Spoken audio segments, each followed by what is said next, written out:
เพราะว่าผีนั่นมันต่ำกว่าคนไหนรู้จักบอก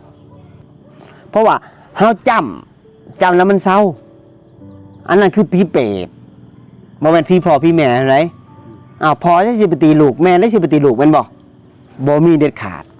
ผีพ่อผีแม่เฮาอยู่ในจิตในใจเฮานี้เข้าใจบ่เวลาเฮานึกถึงมันก็ไปผีตัวนั้นน่ะเป็นผีเปรตผีล่อเล่พเนจรมาสิงจิตคนที่เป็นวิปลาสจิตย่านกลัวนี่เห็นบ่ย่านผีเห็นบ่คนบ่มีศีลมันสิงได้คนมีศีลมันจะสิงบ่ได้ย่านลายแห่งสิงเข้าได้จิตอ่อนเด้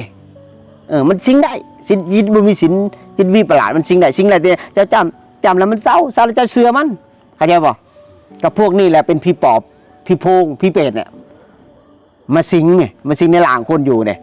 คนบ่มีศีลเนี่ยตายไปเป็นผีเปรตแล้วเฮานี่เป็นคนแท้ๆเฮาไปถือมันไปถือผีเปรตไปถือนั่นน่ะนี่แหละเฮาเสียโอกาสย้อนหยังย้อนเฮาเข้าบ่ถึงจุดตรงนี้เห็นบอกครูบาเข้าผีภาษาเป็นร้อยๆผีภาษาเข้าไปฝึกอานาปานสติไปฝึกจิตในผีภาษาเมื่อเห็นความเกิดดับเห็นสัจจะความจริงโอ้ผีนี่มันตายแล้วมันเกิดเลยทันทีเลยเมื่อเกิดอะไรมาเกิดไปเป็นหยังเนี่ยเกิดไปเป็นงูควายมันก็กินหญ้ากินอันนั้นไปถ้าเกิดเป็นเปรตมันก็กินส่วนบุญอะไรที่นี่มันบางคนมันกินบ่ได้มันก็ไปสิงคนกินสิงคนที่บ่มีศีลน่ะเฮาเลยไปนับถือมันนี่ปู่ย่าตายายเฮาไปพันนับถือผีก็ถือไปเลย